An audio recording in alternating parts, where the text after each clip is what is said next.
Bismillahirrahmanirrahim. Assalamualaikum warahmatullahi wabarakatuh. Ashadu an la ilaha illallah. Ashadu anna Muhammad dan Rasulullah. Allahumma sholli ala Sayyidina Muhammad wa ala ali Sayyidina Muhammad. Kama sholaita ala Sayyidina Ibrahim wa ala ali Sayyidina Ibrahim. Bil alamina innaka hamidum majid. Untuk yang kesekian kalinya aku sampaikan, mohon dimaklumi kalau nanti hasil cahaya videonya kurang cerah karena memang keadaan iklim seperti ini gelap, mendung, belum turun hujan tapi sudah gelap. Ini lampu sudah kita nyalakan semua. Jadi kalau misalkan nanti hasilnya warna pencahayaannya kurang jelas, mohon maaf dan mohon dimaklumi. Tapi insya Allah kalau untuk suara mungkin karena hujan belum turun ya, jadi kalau hujan turun nanti noise-nya mengganggu juga. Tapi apapun adanya ya, kita berusaha walaupun ya namanya juga bukan studio ya. Insya Allah nanti kalau sudah datang rezeki bisa bikin rumah, berikut bikin studio yang itu ya nggak terlalu mewah tapi bisa kedap suara. Ya kita alhamdulillah juga kalau seandainya nanti waktunya tiba ya. Tapi walaupun demikian kita coba dengan kondisi apapun tetap kita ngaji bareng. Ngaji bareng itu kajian bareng semuanya, semua pair-pairku, entah Islam, entah Kristen, entah Hindu, entah Buddha, entah beragama atau tidak beragama, kita bareng ngaji bareng. Karena di sini parameternya akademik ilmiah ya, jadi tidak ada masalah. Oke, sebelum aku melanjutkan kajian kita, dan ini aku tutup ya. Jadi begini, untuk kajian tentang Yesus ini aku tutup dulu karena besok, karena kalau terus-terus saja ini nggak selesai, sedangkan kajiannya juga masih panjang ya. Besok aku harus menyelesaikan sholawat ya. Jadi nggak tahu, memang ini sengaja timenya dibikin hitam semua supaya gampang mencarinya, atau nanti Mas itu supaya bikin apa namanya flyer, playlist ya. Nggak tahu lah, itu anak-anak milenial yang tahu gitu ya. Nanti supaya dibikinkan Mas segera itu ya supaya gampang nyarinya. Intinya kajian tentang Yesus ini kita selesaikan satu ini, kemudian kita pending dulu ya. Mungkin nanti dalam waktu kita kaji lagi supaya kita bisa mengenal Yesus dengan benar ya. Karena esok Sabtu aku akan melanjutkan sholawat ya. Oke. Sebelum kajian ini kita mulai, mari kita doakan bersama untuk saudara-saudara kita yang telah mengambil peran untuk mendukung channel ini sesuai dengan kadar kemampuannya masing-masing ya. Yang mampu secara physically dia gajah ya, tentunya dia menyumbang ukuran gajah. Kalau menyumbang seperti apa, kalau ukurannya dia secara physically semut ya nyumbang ukurannya semut seperti apa, itu tidak masalah.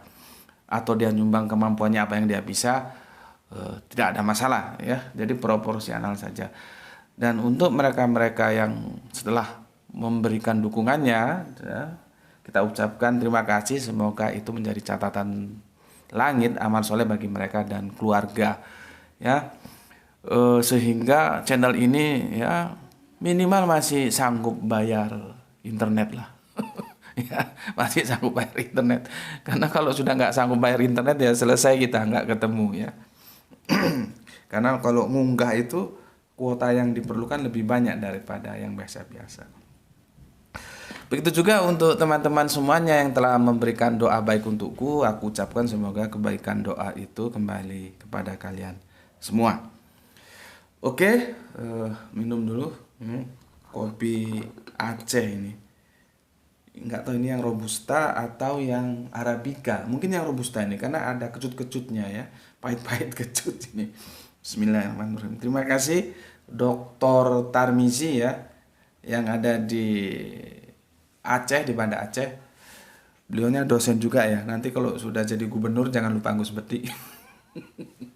Bismillahirrahmanirrahim.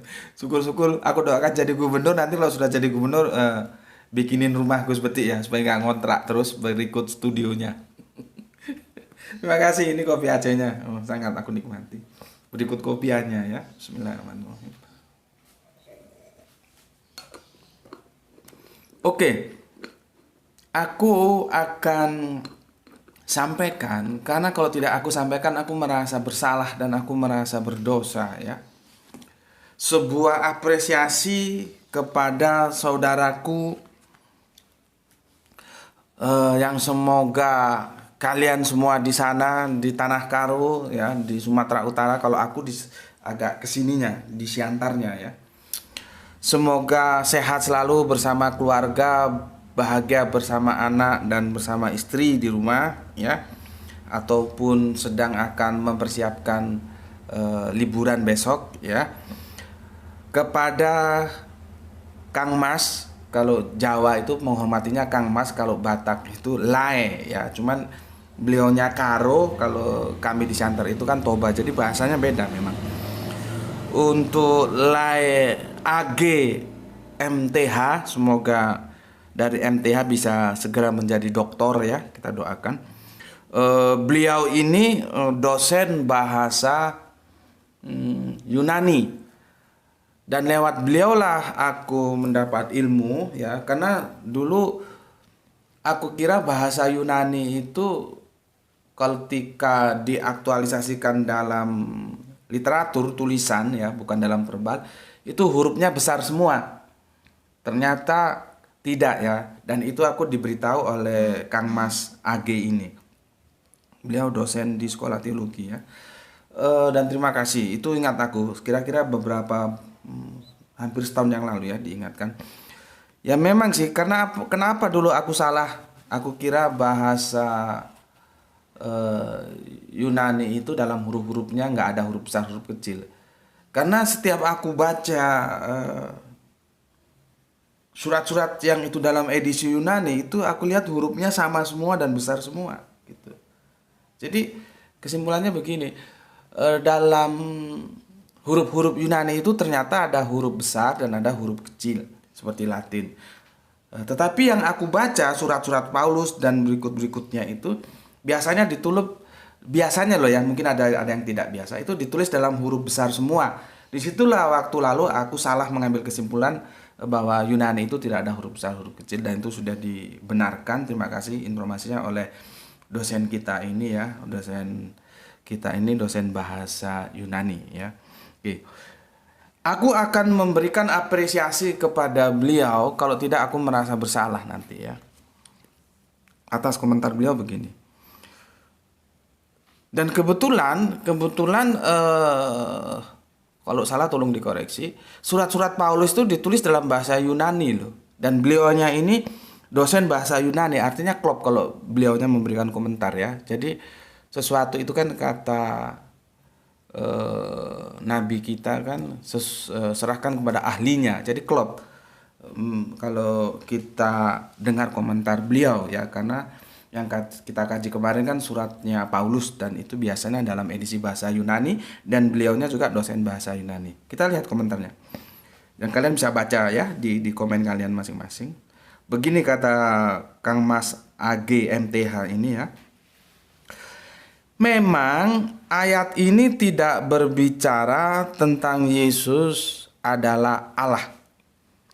Ia dalam bahasa Yunani sebagai bahasa Alkitab Perjanjian Baru menunjuk kepada Theos yang selalu digunakan kepada Allah Bapa.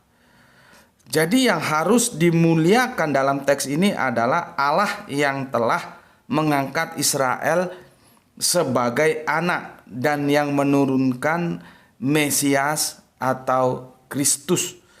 Dalam hal ini Gus Betik benar. Saya pun belum pernah mendengar ayat ini dipakai untuk menekankan Yesus adalah Allah. Salam sehat selalu. Begitu komentar beliau. Dan atas komentar itu aku ucapkan ribuan terima kasih atas apresiasinya ya. Semoga persaudaraan kita bisa terus berlanjut ya. Begini, kalau diskusi sama orang-orang terdidik itu enak gitu loh ya. Kalau setuju disampaikan secara akademis, kalau nggak setuju ya disampaikan secara akademis. Nanti ketemu nggak ketemu itu urusan belakang, yang jelas kita saling hormat. Kalian lihat bagaimana aku menghormati beliau dan bagaimana aku sangat apresiasi terhadap beliau ya. Jadi bukannya maki-maki yang keluar ya. Tapi kalau masih ada yang maki-maki ya kita maklumilah ya. Semoga dia bisa menjadi manusia yang memang beragama. Karena terlepas agama apapun tentunya tidak mengajarkan kita untuk menjadi mulut kotor sebagai tukang maki-maki ya. Oke. Itu yang disampaikan oleh Bapak dosen kita. Artinya begini loh ya. Kajian ini bersifat akademis, makanya lihat di bagian terakhir dari setiap videoku itu kan ada yang hitam itu ya, bahwa kajian ini itu secara akademis, mari kita diskusikan secara akademis begitu loh, ya. Nah, dan secara akademis itu kebenaran itu bisa kok, bisa diukur, dia terukur. Ukurannya apa? Ya Alkitab, bagaimana kita memanfaatkan rasional kita untuk memahami Alkitab. Dan secara kebenaran akademis ya itu diakui oleh Pak dosen kita, apa yang aku uraikan kemarin tentang Roma 5:9 itu loh. Jadi yang aku mau kita diskusi di akademis saja lah. Dan kalau benar ya akui benar, kalau salah ya akui salah, kalau benar tunjukkan argumentasinya apa, kalau salah tunjukkan argumentasinya apa. Nah ini secara akademis ya Pak dosen kita sudah mengakui bahwa surat 9 ayat 5 dari Roma itu tidak bisa dipaksakan dengan menyulap, ini kalau dalam bahasa Arabian namanya domir ya. Domir ia itu dinisbahkan kepada Yesus. Tidak. Karena itu ia itu kepada Theos, kepada Allah Bapa. Itu sudah dinyatakan oleh beliau sendiri. Dan ini aku sangat hormati, aku sangat hargai. Artinya secara akademis dia akui bahwa apa yang aku sampaikan itu benar. Bahkan beliaunya mengatakan bahwa saya pun belum pernah mendengar ayat ini dipakai untuk menekankan Yesus adalah Allah. Salam sehat selalu. Kejujuran seperti ini aku harus hormati, gitu ya.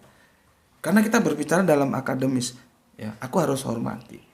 Maka aku berikan appreciate, tanda terima kasihku kepada beliau ya. Masalah urusan iman itu urusan beliau. Dan aku juga hormati kalau beliau masih mengimani bahwa Yesus itu Allah. Itu urusan lain. Ya, kan aku sudah bilang, kalau masalah iman, apapun iman kalian itu aku hormati. Tapi secara akademis kita harus debat dulu. Jadi yang diperdebatkan itu pengetahuan. Dan secara akademis Bapak dosen kita ini mengakui apa yang aku uraikan tentang Roma 9:5. Perkara beliau masih mengimani bahwa Yesus itu adalah Allah, itu hak asasi beliau yang aku harus hormati juga. Paham ya? Jadi bedakan antara akademis dan iman itu beda. Akademis itu berbasis pengetahuan. Pengetahuan dan iman itu beda. Kita bertarungnya di pengetahuan gitu loh. Ini berkali-kali aku jelaskan karena berbicara diskusi tentang agama itu siapapun orangnya tidak mau kalau agamanya disinggung. Itu aku paham benar. Maka rubrik kita ini rubrik akademis supaya tidak ada ketersinggungan. Ya. Karena apa? Ini bukan rubrik iman. Iman apapun kalau itu memang sudah kalian pegang, aku yakin, aku hormati gitu. Ya. Seperti ini, aku hormati. Iman beliau tetap mengimani bahwa Yesus itu Allah, itu sesuatu yang harus aku hormati. Tetapi setidaknya aku juga harus akui beliau secara akademisi, secara analisa fakta dan data yang telah aku ungkapkan bahwa Roma 9:5 itu tidak bisa digunakan dengan mempermainkan diksi ia itu dinisbahkan kepada Yesus, tidak bisa. Ya, ini yang berbicara dosen bahasa Yunani loh ya. Dan surat Paulus itu ada dalam bahasa Yunani. Jadi untuk teman-teman Kristen, karena itu yang di bawah itu ada yang nggak terima, masih ngotot bahwa ini iya Yesus, ya ginilah. Mungkin kalau kau mendengar uraianku terlalu resisten karena aku kan Islam, kamu Kristen, ya. Resisten itu pastilah ada ya. Nanti kamu belum bisa melepas bahwa aku itu tidak sedang menyinggung atau mengganggu iman kalian, tidak. Karena aku membawanya dalam ranah, ayo kita diskusikan gitu loh. Perkara iman nanti urusan masing-masing gitu loh. Nah, kalau masih resisten sama aku, coba diskusikan sama Bapak dosen ini. Kalian sama-sama Kristen. Ya, aku beri saran seperti itu. Kalau masih berat menerima penjelasanku, coba diskusikan dengan Bapak dosen. Ini dosen loh ya.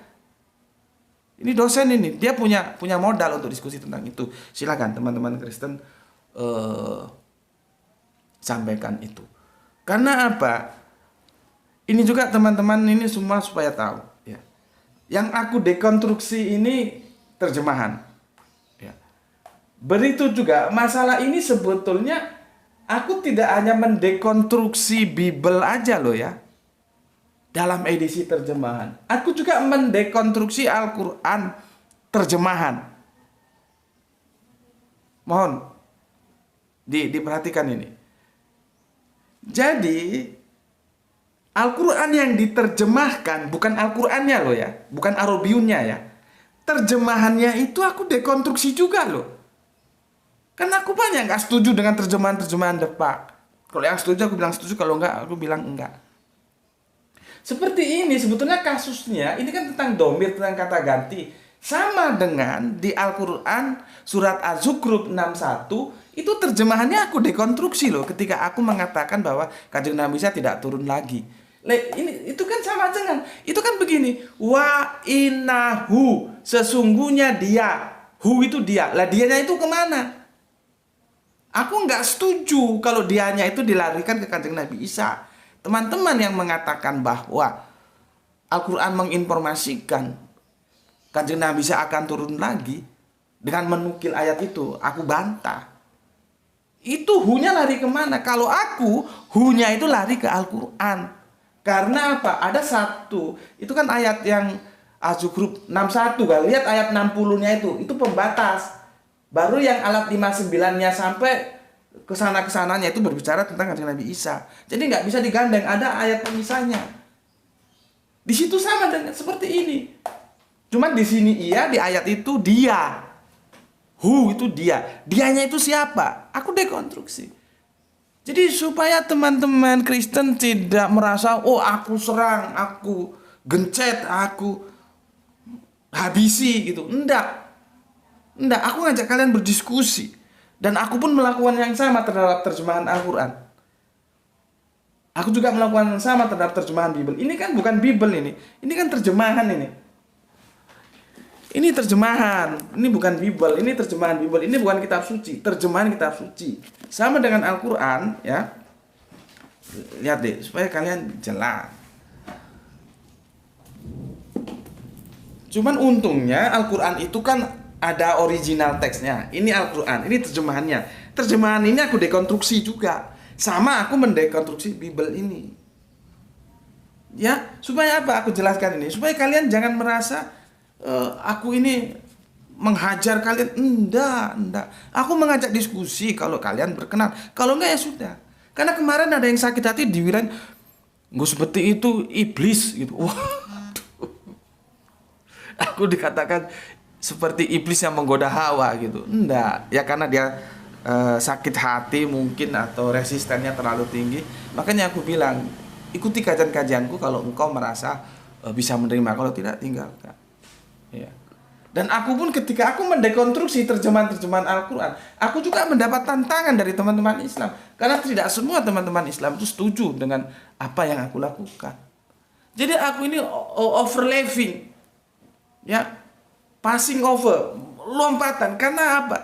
Kalau kita sudah memberikan cek kosong kepada ulama-ulama kita yang menerjemahkan Al-Quran, kepada bapak-bapak gereja atau LAI lah kalau di Kristen yang menerjemahkan Bible,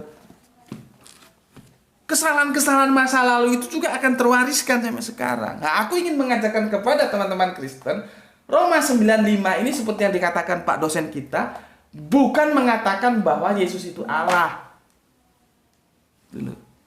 Ya, makanya ya tapi ya terserah lah kalau engkau senang mengatakan bahwa Gus Peti itu iblis dan kau merasa senang ya enggak apa-apa. Artinya kan aku sudah membuat kamu senang gitu ya. Oke, itu introduction yang perlu aku sampaikan untuk kalian semua. Karena apa? Supaya clear, supaya diskusi-diskusi kita ke depan itu eh, enak gitu ya, supaya enak. Jadi aku juga kanan kiri nih. Ya. Ketika aku mendekonstruksi terjemahan Al-Quran besok dan ikuti solawat itu aku dekonstruksi itu terjemahannya, aku tidak setuju. Itu juga apakah aku tidak mendapatkan apa ya, serangan balik dari teman-teman Islam? Ada juga. Itu resiko gitu loh ya. Supaya ini dilihat. Jadi aku fair.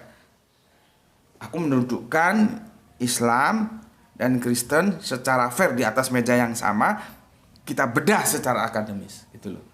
Tidak boleh seorang akademisi itu tidak tidak fair melakukan keduanya, harus fair. Tuh ya.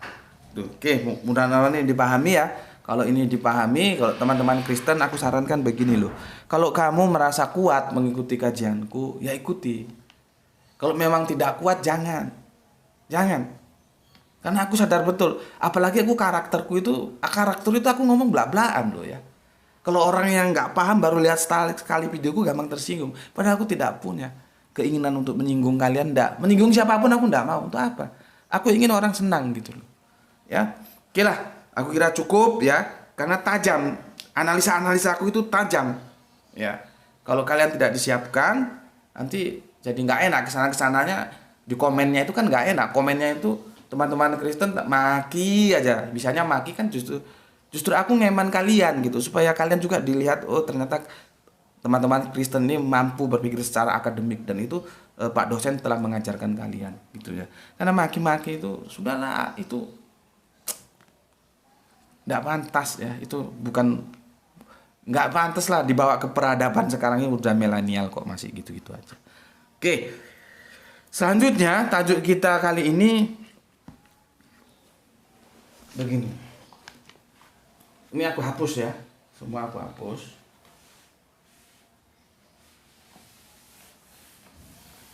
Ini aku hapus semua. Yesus dipaksa jadi Allah bukan via dolorosa ya. Nanti kapan-kapan kita bahas via dolorosa. Itu biasanya paling familiar dengan teman-teman Katolik. Kalau Protestan tidak begitu familiar ya. Via, bukan via tol, bukan via dolorosa. Via huruf besar. Huruf apa nih? F. Besar. Aku mau bilang kapital nggak enak, nanti kurang familiar, huruf besar. Ini aja ya. Yesus dipaksa jadi Allah via huruf besar.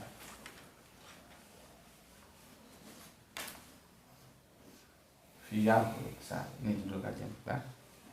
Ya. Jadi kan begini ya. Kemarin kan aku menjelaskan Yohanes 13 ya. Seharusnya teman Kristen yang komen itu berpijak di sini aja. Karena di sini sudah bermasalah gitu ya. Coba aku ulangi lagi ya, masalahnya di mana supaya reviewnya kena gitu ya. Bermasalahnya di mana? Di terjemahan terkini itu begini. Aku langsung aja lah ya, kalian sudah tahu kok redaksionalnya ini ya. Guru dan Tuhan ya. Guru dan Tuhan. Di sini disebut Tuhan. Ya. Ini gini aja supaya kalian jelas, nggak apa-apa, aku ulangi. Pertama, guru dan Tuhan. Ya, ini terjemahan terkini. Ya, berikutnya di terjemahan tahun 2000 itu guru dan junjungan. Junjungan. Ya, ini tahun 2000. Ya. Kemudian ini ND ya, tahun 69 itu guru dan tuan ya. Guru dan tuan. Ini tahun 1969. Ini ND ya. Sebutan ND 69. Kemudian ini Lee Klinkert ya. Sebentar ya. Tahun 1912 ini bahasa Belanda ini ya. Alkitab versi Sekela Beredrap ya. 1912 itu guru dan rabi. Ini 1912. Baru ini Klinkert 1870. Akoe dipanggil oleh moe guru dan toean. Ini toean, tulisannya gini. Tuan tapi tulisannya begini. Toe sebentar. Toewan. Toewan. Begini. Ini 1870. 1870.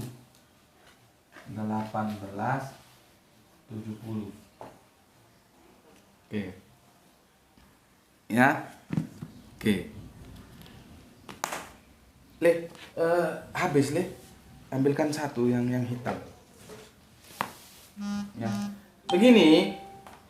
Di sini ya. Di sini nih ya. Aku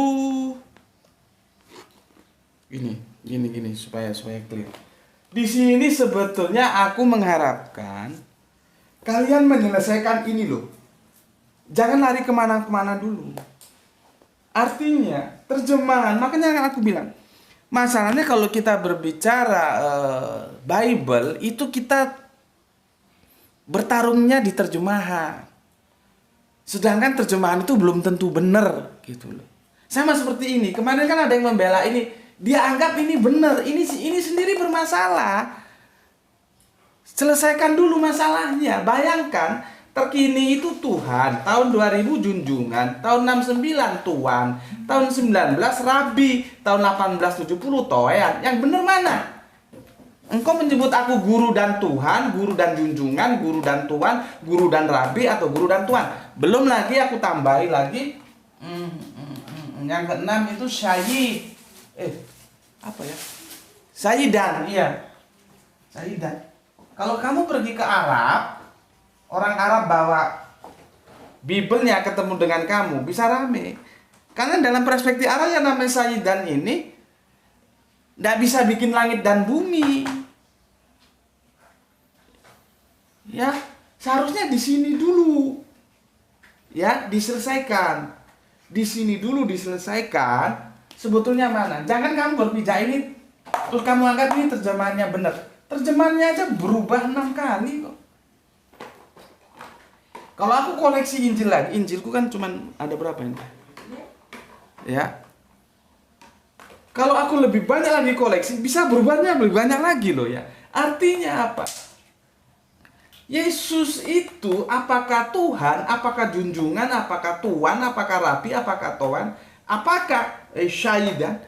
Ini debatable. Terus kamu berpegang teguh pada terjemahan ini dan kamu anggap benar. Tunggu dulu, orang ini belum tentu benar. Ya. Yang sayangnya ini dianggap kemarin terjemahannya benar. Ya, dianggap benar. Seharusnya ini dulu diselesaikan karena ini bermasalah gitu ya. Oke, ini dianggap benar. Ini ya. Oke. Terus kan aku membandingkan dengan ini taruh situ deh.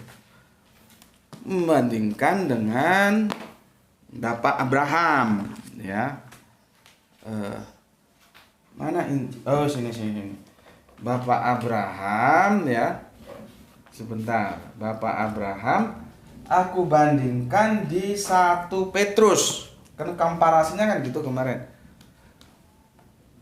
Jadi ini kan Yohanes ya. di 1 Petrus berapa ini? 1 Petrus 3 6 ya, 3 6. Ini kurang gede. Mana yang tadi? Ini aja. Ya. Lah ini kebaca nih. Kurang gede. Masih baru dia kecil. Kebaca. 1 Petrus ya 3.26. 1 Petrus ayat 3 pasal 6 gitu ya. Aku bandingkan, aku komparasi dengan begini. Sama seperti Sarah saat kepada Abraham dan menamai dia tuannya ya. Dan kamu adalah anak-anaknya jika kamu berbuat baik dan tidak takut akan ancaman. Kan gitu. Ya. Kan aku bilang kemarin, ya. Yesus itu tidak pernah masuk level God kalau kita buka terjemahannya Bible dalam edisi bahasa Inggris. Tidak pernah masuk level God. Ya, ini dia seharusnya kan membimbing kalian untuk mengenal Yesus. Yesus itu levelnya Lord. Ini loh. Coba tanya sama orang Inggris siapa Lord, siapa God. Gitu loh ya. Jangan tanya Gus Bedik lah, nanti kalau aku jelaskan kamu juga menolak gitu ya. Ini kan sebuah perenungan. Kenapa sih dalam terjemahan Inggris kok ini Yesus itu tidak pernah dimasukkan dalam level God, mesti Lord Yesus, nggak ada God Yesus. Ini kan aku ulangi lagi, kalau kalian renungi secara dalam memahami Alkitab ya, kalian bisa tahu dan itu akan membimbing kalian untuk mengenal Yesus secara benar, secara tepat ya. Oke. Ketika aku menjelaskan begini, ya, larinya langsung ke sini. Kalau di sini edisi bahasa Inggrisnya itu disebut ini ya, ditulisnya begini, Lord. Sedangkan di sini di Bapak Abraham ini Lord. Ya. Terus teman Kristen kita, Bapak tidak teliti, lihat itu penulisannya. Tuhan di Yohanes 13 itu pakai Lord. Ini kadang-kadang Tuhan, kadang-kadang Tuhan, itulah kacaunya bahasa kita. Itu menunjukkan bahwa bahasa kita ada masalah tentang Tuhan dan Tuhan. Tapi ini jangankan kalian, guru bahasa itu loh, sampai di sini ada salah satu kampus terkenal, tak ajak diskusi, nggak nutut otaknya. Nggak tahu dia sejarah bahwa kita itu sebelum tahun 1668 nggak punya kata Tuhan. Nggak tahu. Apalagi kalian-kalian. Dan itu sudah berapa ratus tahun. Jadi aku maklum kalau kalian itu begitu berat menerima penjelasanku bahwa Yesus itu Tuhan, iya, tapi bukan Allah. Ya. Oke. Di sini dia bilang, Gus Beti nggak teliti. Lihat ini dia bilang begitu kan. Di sini L-nya besar, Lord. Di sini L-nya kecil, Lord. Dia bilang, ini kepada Yesus, ini kepada Abraham. Nah, apakah argumentasi ini benar? Karena teman Kristen kita mengatakan karena dia L-nya besar, Lord, maka digeret sama dia bahwa Yesus itu Allah. Gitu loh. Padahal kan aku sudah bilang tadi, jangan kesini dulu.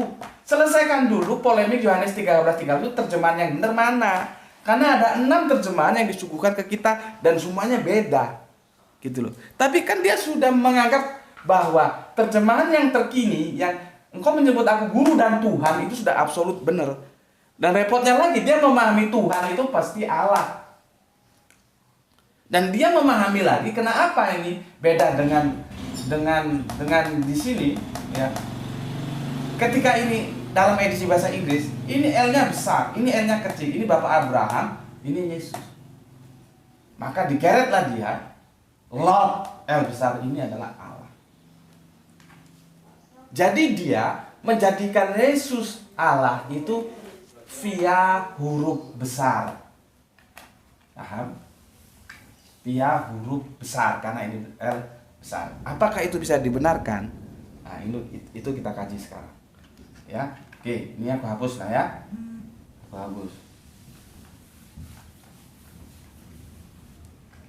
Penerjemah itu ya, sebelum menerjemahkan tuh otaknya itu sudah ada loh isinya tentang Yesus itu siapa.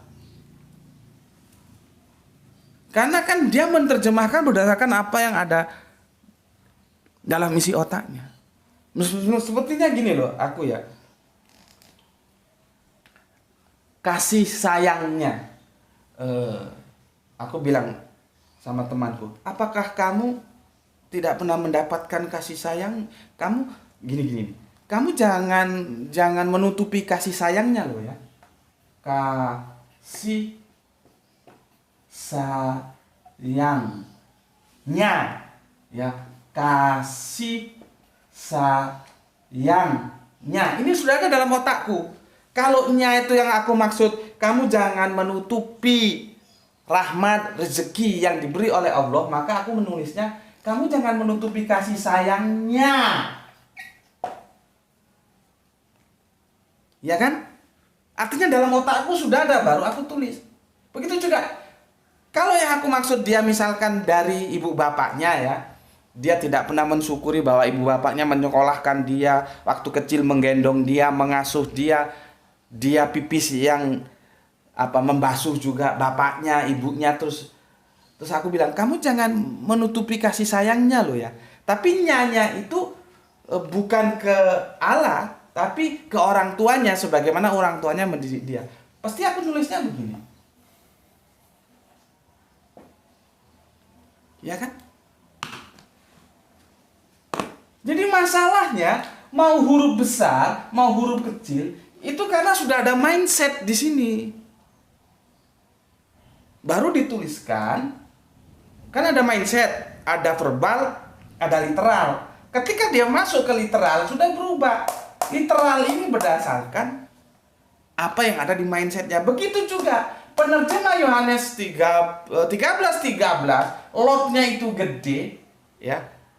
Begitu juga tentang Petrus yang Ibrahim tadi, lotnya kecil. Karena di dalam otak si penerjemah itu sudah ada mindset tentang siapa Yesus. Itulah yang aku bilang, ya, keimanan seseorang itu kadang-kadang, bukan kadang-kadang sih ya, itu besar sekali mempengaruhi karya-karya tulisnya.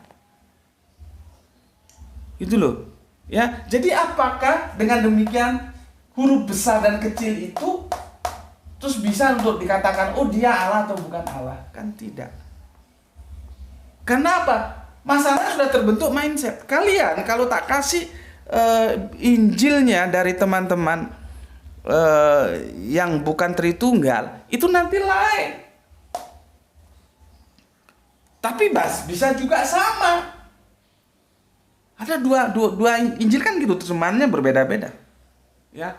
Tetapi intinya visi penerjemah itu apakah dia menggunakan huruf besar, apakah dia menggunakan Lord, ya, kalau bahasa Inggris, apakah dia menggunakan Lord? Kenapa Abraham ditulis Lord? Kenapa Yesus disebut Lord? Karena sudah ada mindset yang membentuk sebelum dituliskan, sebelum diterjemahkan. Atau ada penjelasan lain. Artinya apa? Kalaupun dia pakai Lord, ya, itu berarti dia menghormati Yesus. Menghormati Yesus, bukan berarti Yesus itu Allah. Ada penghormatan untuk Yesus, maka L-nya huruf besar. Dan ini menjadi masalah bagi kami orang Islam. Ya, karena bagi kami orang Islam, ya, ini supaya clear ini apa yang ada di antara kita ya. Kalau kita mengkaji secara akademis kan harus belak-belakan, ya. Ya. Bentar aku lihat dulu. Ya. Buka Al-Qur'anmu. Ini jadi masalah kalau aku mau buka Al-Qur'an kok hilang dia. Tadi sudah aku gini. Di galeri. Buka Al-Qur'anmu ya. Di Quran surat 2 supaya cepet nih, Al-Baqarah ya, tahu ya. 136. Nanti itu persamaannya di 285 surat yang sama. Ada lagi di Ali Imran itu surat berapa, Le? Surat ketiga. 84 ya, surat ketiga ayatnya 84. Nanti ada di surat An-Nisa surat keempat 152. Surat keempat 152. Ini apa pesannya di sini? Kami itu tidak boleh membeda-bedakan seperti ini. Ya. Artinya bisa saja Lot itu artinya si penerjemah itu menghormati Yesus, maka ditulis huruf besar. Ya. Tapi bukan berarti Yesus itu Allah. Cuman kalaupun begitu bermasalah juga. Kenapa ketika Yesus L-nya besar, ketika Abraham L-nya kecil? Ini kan berarti membeda-bedakan ini. Kalau kami tidak boleh. Di surat ini itu sama pesannya begini, aku bacakan. Katakanlah, kami beriman kepada Allah dan kepada apa yang diturunkan kepada kami dan kepada apa yang diturunkan kepada Ibrahim, Ismail, Ishak, Yakub dan anak cucunya, dan kepada apa yang diberikan kepada Musa dan Isa, serta kepada apa yang diberikan kepada nabi-nabi dari Tuhan mereka. Kami tidak membeda-bedakan seorang pun di antara mereka, dan kami berserah diri kepadanya. Jadi kami tidak boleh membeda-bedakan begini. Makanya kan aku bilang, kalau teman-teman Kristen menghujat Kanjeng Nabi Muhammad itu leluasa saja, seperti tidak ada beban. Apakah kami akan genti menghujat Kanjeng Nabi Isa? Sorry, tadi aku ngomong apa? Seperti salah ngomong aku. Kalau teman-teman Kristen kan di diskusi itu sering menghujat Kanjeng Nabi Muhammad, maksudku, salah juga mau ngomong.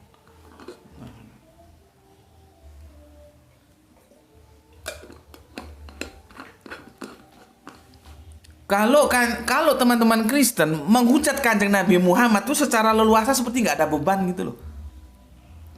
Kalau kami orang Islam nggak mungkin kami membalas menghujat Kanjeng Nabi Isa, karena dilarang oleh surat ini. Kami harus menghormati semuanya. Makanya kan aku bilang, aku tidak sedang menghujat Yesus, tidak. Aku tidak sedang mengkritik Yesus secara pribadi, tidak. Aku yang kritik adalah pemahaman kalian tentang siapa Yesus. Jadi bukan Yesusnya tujuannya, tapi pemahaman kalian tentang Yesus itu yang aku kritik. Harus dibedakan. Ya, makanya aku ingatkan lagi, ya. Sudahlah, kita diskusi secara baik-baik saja. Mau terima, nggak mau ya sudah. Nggak usah caci maki. Ya, kan bikin malu agama kalian nanti kalau kalian caci maki mulut kotor. Kan seperti binatang aja, seperti anjing. Ya, setuju sampaikan, nggak setuju sampaikan dengan baik, itu aja. Jadi kalau kalian menghina Nabi kami, Kanjeng Nabi Muhammad, itu kami nggak mungkin membalas menghina yang kalian muliakan, yaitu Isa atau Yesus yang kalian sebut. Tidak mungkin, karena kami diperintahkan untuk menghormati semuanya. Paham ya? Makanya ini bermasalah kalau bagi kami. Kenapa? Misalkan ini penghormatan, kenapa Isa dihormati kok Abraham tidak dihormati? Ya, oke. Di situ dulu permasalahannya. Jadi tidak benar kalau Lot itu terus serta-merta dia Allah. Tidak benar. Ya. Oke, sekarang aku kasih tahu kalian, ya. Aku kasih tahu begini, ya. Dari Bapak Abraham, ya, menurunkan dua bangsa besar, Israel yang berbahasa Ibraniun, dan kemudian Arab yang berbahasa Arabiun. Ini semua supaya saya tahu. Dalam huruf-huruf Ibraniun maupun Arabiun itu tidak seperti huruf Latin yang kita kenal. Tidak ada huruf besar kecil seperti itu, tidak ada. Tidak ada. Makanya dalam terjemahan penggunaan huruf besar huruf kecil dalam Bible ini bermasalah berat ini. Maksudnya apa? Kadang-kadang orang bingung. Apalagi kalau kamu sudah terpaku dogma Yesus harga mati harus Allah. Oh ya, tambah nggak karu-karuan sulitnya ngasih tahu kamu. Ya, sulit kamu dikasih tahu. Aku ini datang untuk menyelamatkan kamu supaya kamu nggak salah memposisikan siapa Yesus itu. Sulit. Karena apa? Huruf besar, huruf kecil itu nggak jelas penggunaannya untuk apa, maksudnya apa di dalam Bible ini. Ya. Tapi ya maklum, kenapa? Nah ini terjemahan bukan originalnya. Kalau dikembalikan ke original teksnya yang Aram atau yang Ibraniun itu nggak ada huruf besar, huruf kecil. Itu huruf besar, huruf kecil itu ada dalam edisi Latin karena kita pakai huruf-huruf Latin. Gitu loh. Ya. Ini sebuah permasalahan tersendiri ini. Banyak orang-orang bingung gitu loh.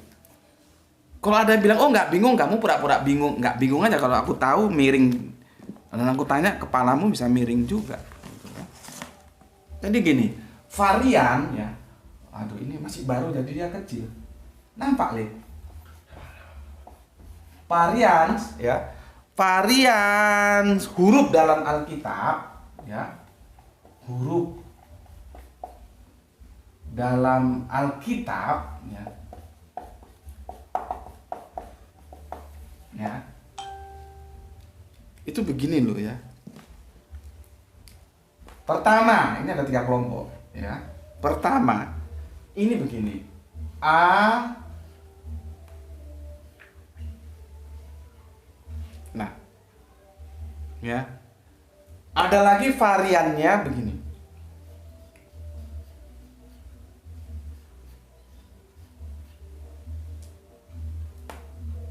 Ada lagi variannya begini. Coba kalau ditanya, kalau Allah ini Allah apa maksudnya? Allah ini Allah apa? Allah ini Allah apa maksudnya? Dalam huruf-huruf Ibraniun nggak ada besar kecil begini, nggak ada. Semua ditulis sama. Cuman karena itu huruf mereka dan itu bahasa mereka, orang-orang Israel paham. Ketika itu dibawa ke luar Israel, diterjemahkan dan originalnya nggak disertakan, itu bikin masalah. Orang kacau memahaminya. Akhirnya seperti ini. Coba apa bedanya Allah dan Allah ini apa bedanya? Jadi kalau kalian lihat Alef, lihat itu hurufnya aja itu sama depannya, nanti ujungnya berbeda. Karena apa ya? Karena waktu aja. Berapa tahun jarak antara Israel, antropologis Arab, antropologisnya juga akhirnya berubah. Tapi huruf pertamanya mesti sama. Alef, alif. Kan? Makanya aku bilang kalau aku bilang Allah, aku bilang Allah itu biasa. Karena dialeknya beda, tapi yang dimaksud itu sama. Jadi sebetulnya aku kan sudah bilang, semua ilmu itu dari Allah. Huruf itu dari Allah. Allah yang ngasih tahu. Alef, Ibraniun, alif. Jadi kalau tadi, alif itu Arabiun, Ibraniun alif. Nah, masuk ke Latin A, masuk ke Yunani alfa. Pertanyaannya, yang niru mana? Apakah Ibraniun, Arabiun meniru Latin, Roma? Apakah meniru Yunani, Gerika? Coba. Kalau kalian jelas bahwa ilmu itu semua dari Allah, dari Allah, yang mendapatkan kenabian itu adalah Israel, bahasanya Ibraniun, dan Arab, Arabiun, maka yang meniru itu adalah Latin dan Yunani. Meniru huruf yang diajarkan Allah lewat firman-Nya. Yang firman itu turun kepada dua bangsa ini. Buktinya apa? Huruf pertamanya AA semua kok. Di sini alif masuk ke sana menjadi A, menjadi alfa. Kalian kan nggak ngerti abjad itu apa? Abjad itu bahasa Arabian, abjadun. Itu bahasa Arabian, itu diambil dari firman. Huruf-huruf yang digunakan untuk menulis firman. Kalau kalian ditanya abjad itu apa? A, B, C, D. abjad itu abjadun dalam bahasa. Makanya kalau ada bilang katulistiwa itu bahasa apa? Itu bahasa Arabia. Banyak masalah-masalah bahasa ini yang harus kita pahami supaya kita bisa menggali kebenaran-kebenaran kitab suci. Oke. Ini satu kotak pertama, ya. Mana yang merah nih? Oh, ini. Ya. Ini satu kotak pertama. Variannya begini. Ya. Satu kotak kedua, ya. Dia begini. Tuhan. Ya. Ini begini. Tuhan ada begini. Tuhan. Ya. Nih, varian kedua. Ini kalau kita bacakan sama seperti ini. Allah, Allah, Allah. Ini Tuhan, Tuhan, Tuhan. Terus apa bedanya? Tuhan yang ditulis huruf T besar, ininya kecil. Apa bedanya? Tuhan yang ditulis hurufnya besar semua. Tuhan. Apa bedanya? T-U-H-A-N kecil semua. Apa bedanya? Beda nggak ini? Beda nggak ini? Ini untuk apa? Ini untuk apa? Ini untuk apa? Ini untuk apa? Ini untuk apa? Ya. Variasi ketiga, ya. Variasi ketiga, yang ini nggak ada, aku nggak temukan ini. Ya, karena apa? Karena kita sudah terperangkap bahwa Tuhan itu beda dengan Tuhan, itu apa? Jadi yang ini nggak ada, yang ini nggak ada. Asiknya gini dulu lah ya, gini dulu. Tuan, ini ada. Tuan, ini ada. Ya.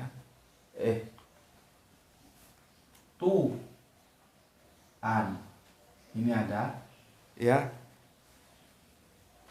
Tuan, ini nggak ada ini. Aku udah cari. Kalau kamu nemukan, tolong aku kasih tahu di ayat yang mana. Ini nggak ada. Tuan, ini ada. Ya. Ini varian ketiga. Yang ini nggak ada. Yang ini nggak ada. Karena sudah terjebak bahwa Tuhan itu beda dengan Tuhan. Ya. Sekarang apa bedanya Tuhan dengan Tuhan? Ya, apa bedanya? Ini T-nya besar, ini kecil-kecil-kecil, ini kecil-kecil semua. Apa bedanya Tuhan besar, kecil-kecil-kecil? Apa bedanya Tuhan besar semua? Apa bedanya Tuhan kecil semua? Apa bedanya Allah besar, kecil-kecil-kecil? Apa bedanya Allah besar semua? Apa bedanya Allah kecil-kecil? Coba. Kalau kamu membicarakan, oh ini untuk ini itu. Coba saja, nanti kalau tak kejar kamu, nyungsep kamu. Ini bermasalah. Karena apa? Proper name itu tidak boleh diterjemahkan. Makanya kan aku mengkritik terjemahan-terjemahan Depak, ya. Aku bilang kepada teman-teman, hati-hati kalau kamu, ini supaya teman-teman Kristen juga denger nih telinganya nih. Aku juga mengkritik terjemahan Al-Qur'an. Ya. Karena itu diterjemahkan, karena dalam Islam kan begini. Ya, dia punya nama, eksistensinya itu Allah. Ya. Ini bisa dibaca di surat Toha. Nanti posisinya itu dia ada sebagai Roh, ada sebagai ilah. Yang jadi masalah, Roh dan ilah itu dibabat habis itu menjadi ini loh terjemahannya. Makanya aku bilang, teman-teman Islam, kalau kamu baca diksi Tuhan dalam terjemahan, coba cek ke Arabiunnya, itu Tuhan yang dari Rob atau Tuhan yang dari ilah. Karena Rob dan ilah itu beda. Posisinya beda. Ini Allah sebagai Rob, Allah sebagai ilah, itu beda. Masuk ke dalam terjemahan bahasa Indonesia cuma satu kata, Tuhan. Kan jadi kacau. Sama dengan house dan home, ya. Aku sudah berapa kali. Ini paham ya? House dan home itu dalam bahasa Inggris beda. Maka nggak ada home for sale, itu nggak ada. Yang ada house for sale. House alone tuh nggak ada, yang ada home alone. Yang jadi masalah, house dan home masuk ke dalam bahasa Indonesia, apapun katanya dibabat habis rumah. Ini masalahnya. Rumah yang house dengan rumah yang home itu beda. Itu loh ya. Ini dikirain teman-teman Kristen aku nggak ngerti apa. Ya, oke. Nah sekarang huruf besar huruf gitu untuk apa? Karena ini kacau. Nggak ada ceritanya kalau huruf besar dia terus Allah. Seperti Lot karena L-nya besar hurufnya Allah. Dia berarti Allah. Nggak ada ceritanya. Dari mana itu?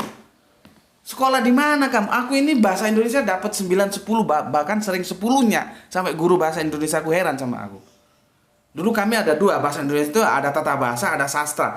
Dan aku dapat nilai alhamdulillah, dapat nilai sempurna semua. Aku belum pernah dapat pelajaran kalau huruf besar ditulis terus Tuhan itu hurufnya besar, atau Lot hurufnya besar terus itu Allah gitu. Nggak tahu itu sekolahnya di mana yang model begitu. Ya. Sekarang ini beda nggak? Apa bedanya ini ya? Bedanya ini apa?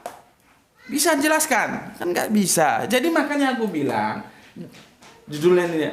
Yesus itu dipaksa pihak huruf besar karena Lot L pakai huruf besar. Oh itu Allah Pak. Sekolah lagi. Ya. Sekolah lagi. Sekarang kita masuk ke kasusnya, ya, supaya kamu jelas.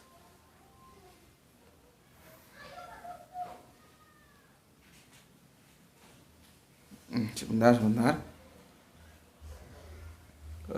WA. Kamu buka ya. Ini banyak contohnya tapi nggak mungkin aku hadirkan semua. Markus 12:29 ya. Markus 12:29. Ini sudah paham ya, varian-varian penulisan seperti ini. Huruf besar huruf kecil ini nggak tahu artinya apa ini, tanya sama LAI sana. Ya, ini membingungkan ini. Ya. Tapi kalau kamu taat sama kajian Gus Bekti, insya Allah kamu akan mengenal Yesus secara benar seperti apa yang Alkitab katakan. Ya. Oke, sudah paham ya? Variannya seperti ini ya. Nanti kalau kamu supaya kamu screenshot lah di videonya kan bisa ya. Oke, ini aku hapus.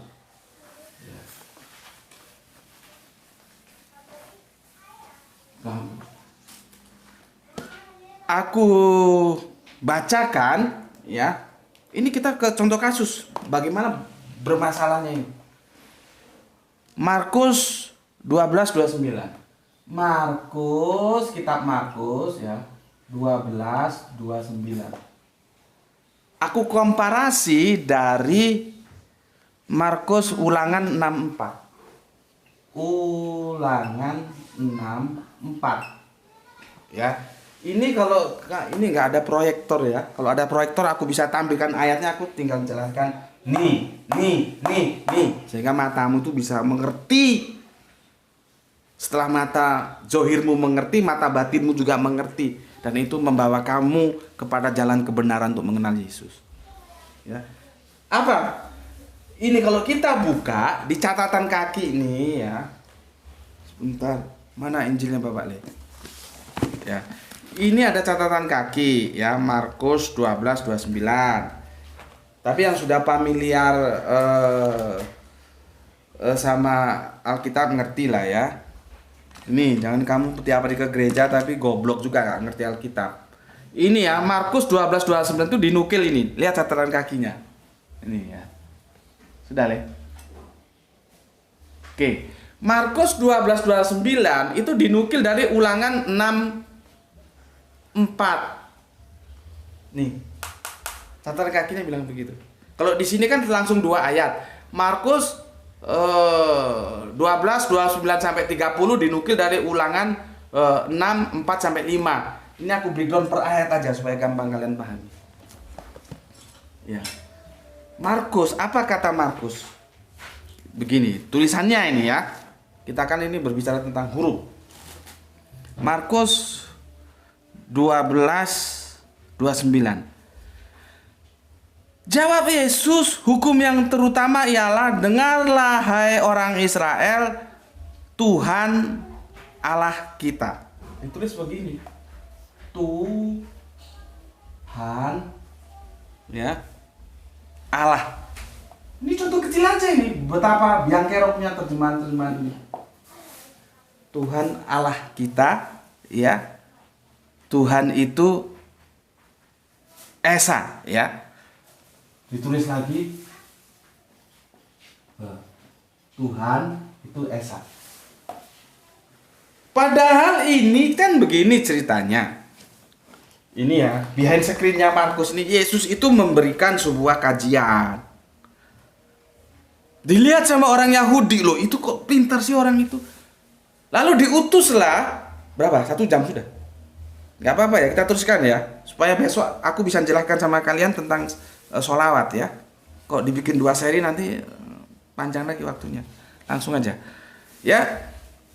Orang-orang tua-tua Yahudi itu mengurus utusan. Coba kamu tes gitu loh. Gampangnya gitu. Kamu tes itu orang yang pintar itu. Kamu tanya. Lalu ditanya, hukum apa yang paling utama? Lalu Yesus menjawab, dengarlah hai orang Israel, Tuhan Allah kita, Tuhan itu Esa.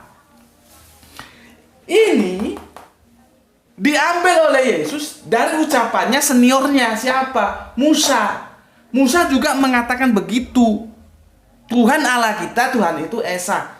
Jadi Esa, semua nabi-nabi itu mengajarkan Tuhan Esa. Nggak ada Tuhan Tritunggal dari Hongkong apa? Tuhan Tritunggal. Nggak ada itu. Tapi kalau itu kalian imani sebagai dogma yang harus kalian imani, aku hormati. Jangan khawatir. Ya, sekali lagi. Tapi kan kita ini berbicara dalam bingkai akademik. Nggak ada ceritanya nabi-nabi terdahulu itu mengajarkan Tritunggal, nggak ada. Ya, oke. Jadi itu bisa kita di Ulangan 64. Bunyinya bagaimana Ulangan 64? Artinya Yesus mengcopy paste apa yang sudah diajarkan Moses, kalau gitu bahasa Ibraninya ya. Kalau kita kan Kanjeng Nabi Musa, mereka Moses. Di copy paste karena gurunya satu. Gurunya siapa? Guru-gurunya mereka itu ya yang mengutus itu ya Allah itu mengajar mereka via malaikat. Satu guru, nggak mungkin berbeda. Ini akidah itu makanya dinullah dari mulai Kanjeng Nabi Adam sampai terakhir Kanjeng Nabi Muhammad itu secara akidah itu nggak bergeser sedikit pun. Ya. Di copy paste apa? Ada copy paste begini. Ulangan 64. Dengarlah hai orang Israel, Tuhan itu Allah kita, Tuhan itu Esa. Sama, tapi ditulisnya begini. Tuhan pakai begini. Ya. Tuhan, ulangan 64, Allahnya begini. Ini Tuhannya begini. Coba pertanyaanku. Apakah Tuhan yang dikenalkan oleh Musa itu berbeda dengan Tuhan yang dikenalkan oleh Yesus? Kenapa tulisannya berbeda? Kok berbeda ini? Coba. Lalu apa artinya penulisan berbeda besar-besar, kecil-kecil? Ini kenapa berbeda? Kenapa berbeda? Kenapa berbeda? Kenapa di sini Tuhannya besar semua, Allahnya kecil? Kenapa di sini Tuhannya seperti ini, Allahnya seperti ini? Kenapa ini Tuhannya besar kecil ini, Tuhannya besar semua? Coba. Apakah Tuhan yang ini dengan Tuhan yang ini beda? Apakah Allah yang ini dengan, kalau ini Allahnya masih sama ya. Nanti ada kasus lagi Allahnya beda lagi nulisnya. Kita fokus ke Tuhan saja. Kenapa berbeda? Kenapa ditulis berbeda? Apa yang dikenalkan berbeda? Padahal jelas-jelas Yesus itu lewat apa yang dikatakan Kanjeng Nabi Isa, dia mereferen Ulangan 64 dimasukkan oleh penulisnya Markus ke Markus 12:29. Coba, ada yang bisa jelaskan?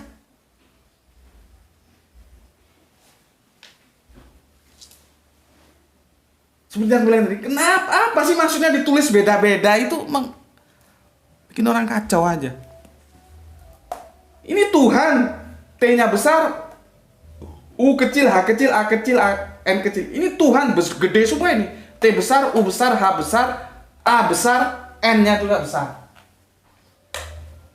Ini kan sudah kekacauan ini.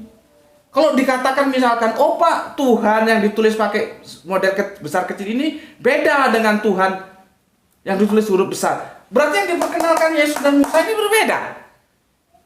Ayo kamu. Ambil air putih deh. Ini baru satu kasus, ini banyak nih kasusnya.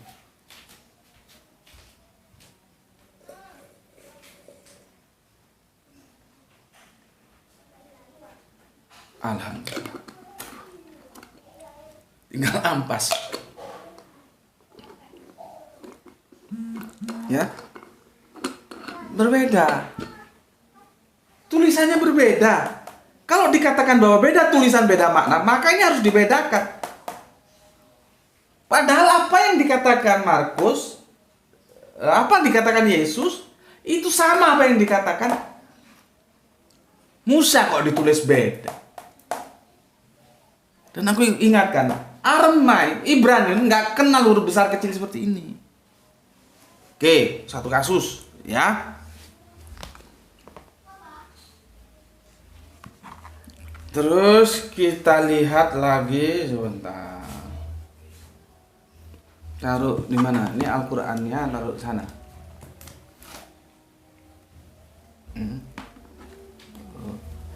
Oh, sini. Oh, haus.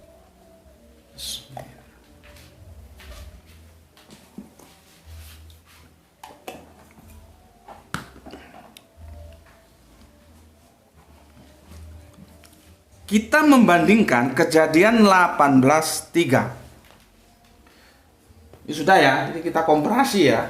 Sudah ya. Oke. Kita bandingkan lagi dengan Kejadian 18:12. Kejadian 18:12. Ya.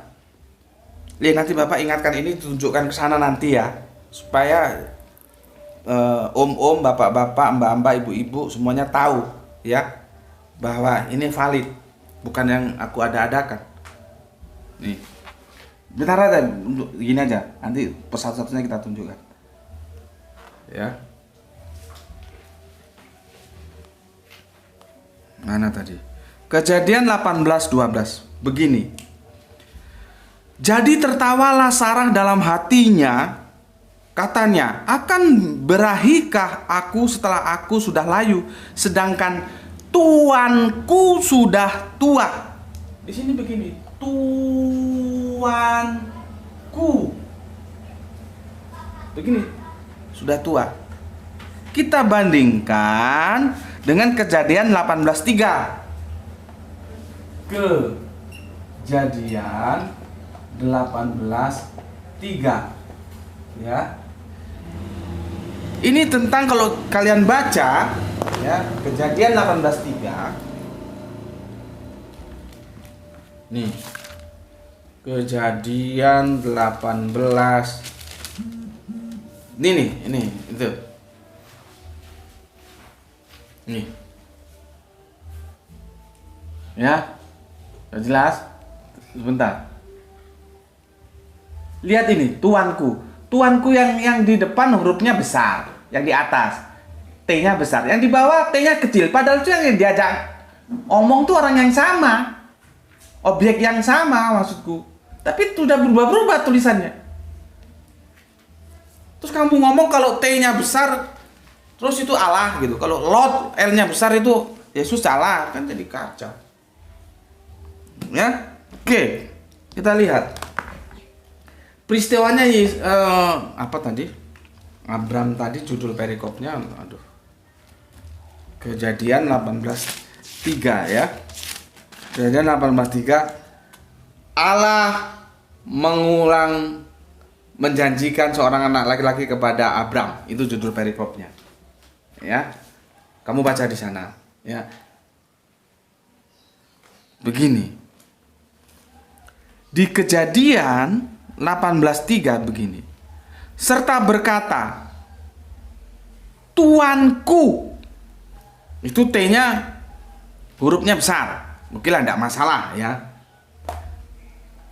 Jika aku telah mendapat kasih Tuanku, janganlah kiranya lampaui hambamu ini, Tuanku. Sama tulisannya seperti ini.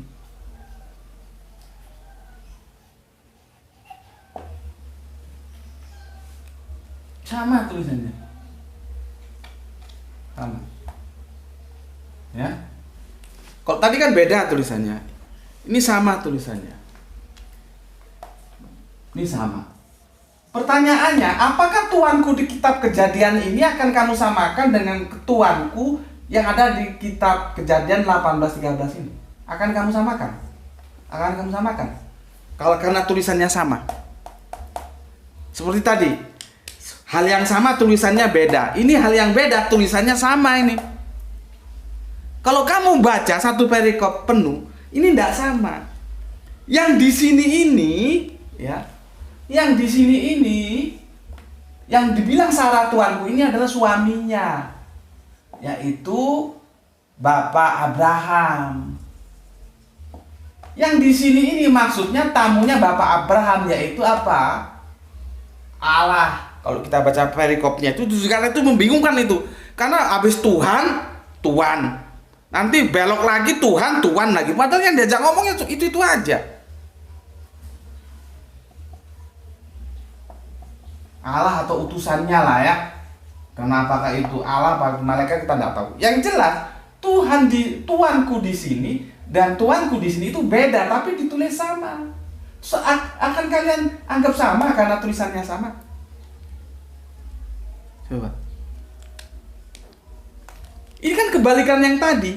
Yang tadi sesuatu yang sama ditulis beda, Tuhan huruf T besar, U H A N kecil, itu di Markus, kemudian di kitab apa tadi? Sebentar. Ulangan ya. Ulangan 64 ditulis Tuhan besar semua. Padahal dimaksud sama, ditulis beda. Ya ini masalahnya. Yang dimaksud beda, ditulis sama, Tuanku, Tuanku. Ini banyak contoh kasusnya ya. Tapi artinya begini. Anda akan terperosok dalam pemahaman yang sangat-sangat keliru. Oh, kalau Yesus kan ditulis Lot pakai huruf besar. Bahwa dia itu Allah. Itu kan otakmu yang sudah kotor.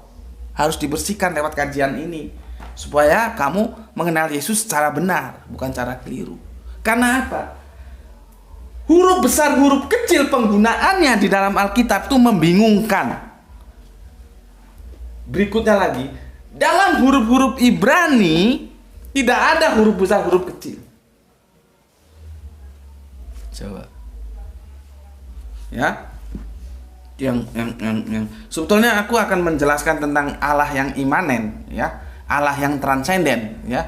Apakah ada Allah yang imanen? Allah yang imanen itu tidak ada. Allah itu yang mesti transenden. Kalau kamu bilang bahwa Keluaran 71 itu Musa itu diberi nama Allah, itu gelar sama dengan Mazmur 8:21. Allah menghadiri sidang para Allah. Loh, gimana itu memahaminya? Kalau kita baca di Ibraninya sama, nggak ada Allah besar terus Allah kecil-kecil seperti tadi, nggak ada. Jadi kalau kalian nggak paham, tanya kepada orang Israel, itu bahasa mereka paham itu loh. Yang repotnya kamu memahami bahasa Israel dengan kultur yang berbeda, sehingga kamu anggap ada Allah imanen. Allah dari mana Allah imanen itu? Allah itu ya transenden. Jadi dalam tradisi Israel, kita belajar budaya nih supaya otakmu terbuka. Ya. antropologis budaya Israel, mereka biasa memberikan gelar nama Allah. Kamu kalau nggak ngerti duduk permasalahannya, otakmu bisa miring ketika anak-anak Allah mencintai anak-anak manusia di kitab Kejadian. Coba, bagaimana memahami itu? Israel adalah anak Allah. Kemarin sudah kita jelaskan. Terus Allah berdiri di sidang para Allah. Terus gimana itu? Aku menjadikan engkau Allah bagi Fir'aun. Coba, gimana itu?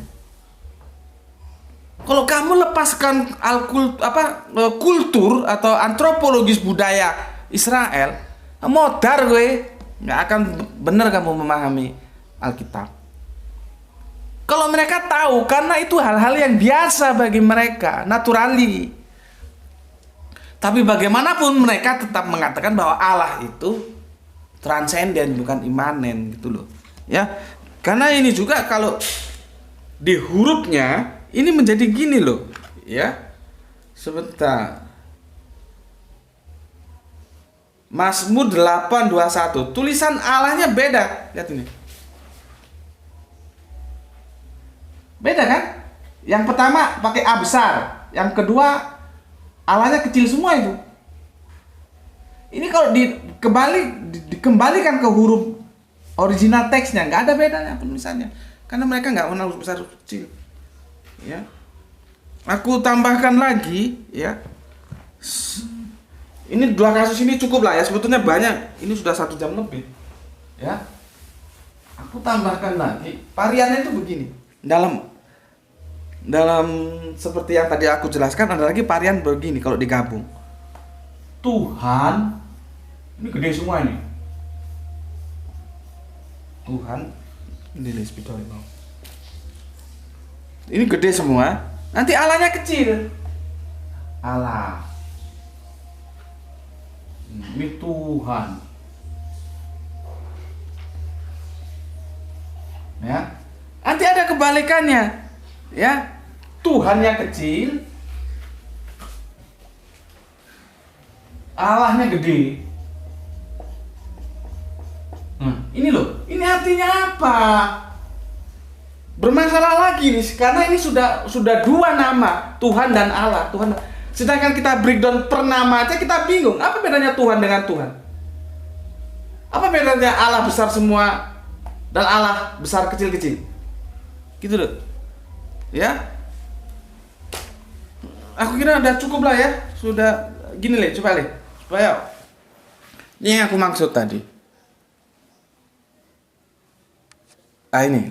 Aduh. Sebentar, sabar ya.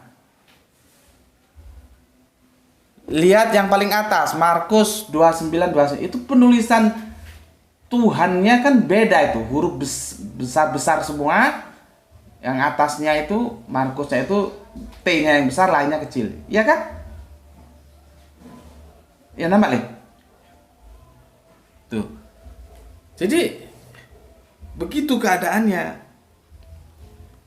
Ya. Nanti yang jadi apa? Aneh lagi itu ini loh. Lihat ini. Ini kan kalimatnya begini ya. Kemudian Tuhan menampakkan diri kepada Abraham. Ya, Tuhan besar semua.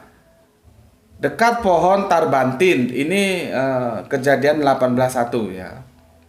Di Mamre, sedang ia duduk di pintu kemahnya. Waktu hari panas terik. Ketika ia mengangkat mukanya, ia melihat 3 orang berdiri di depannya. Sesudah dilihatnya mereka, ia berlari dari pintu kemahnya menyongsong mereka. Lalu sujudlah ia sampai ke tanah serta berkata, Tuanku, Tuanku. Lah ini Tuhan menjadi Tuhan. Awalnya di atas itu Tuhan, ya. Di bawahnya sudah berubah menjadi Tuhan. Kacau kan? Padahal objeknya sama. Bagaimana mungkin kalau kamu mempertahankan bahwa Tuhan dan Tuhan itu berbeda? Jadi kacau ini. Loh, Kemudian Tuhan menampakkan diri kepada Abraham. Tiba-tiba yang ayat berikutnya, serta berkatalah Abraham, Tuanku. Loh, kok Tuhan jadi Tuhan? Kamu pahami Tuhan dan Tuhan berbeda, modar kon. Tapi kalau dipahami bahwa Tuhan itu ya Tuhan, Tuhan itu ya Tuhan, klop, nggak ada masalah. Ya, oke. Itu yang bisa aku sampaikan ya.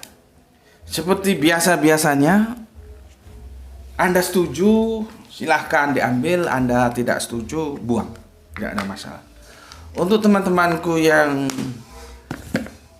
Islam ya, pelajari ini baik-baik supaya kalau ada yang minta penjelasan dari kamu tentang apa sebenarnya polemik yang terjadi antara Islam dan Kristen terkait dengan Yesus, kamu bisa menjelaskan seperti ini ya.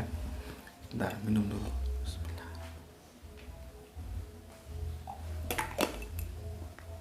Berikutnya sebagai kesimpulan ya, jangan paksa Yesus jadi Allah via huruf besar ya. Jangan karena dia Lord pakai L hurufnya besar terus kamu bilang dia Allah. Salah ya. Bisa saja itu penghormatan, bukan berarti dia Allah. Yang pertama, bisa jadi karena sudah ada mainstream dari penerjemah ya. Kenapa Bapak Abraham tidak ditulis Lot dengan huruf besar juga? Nah, itulah kekacauannya.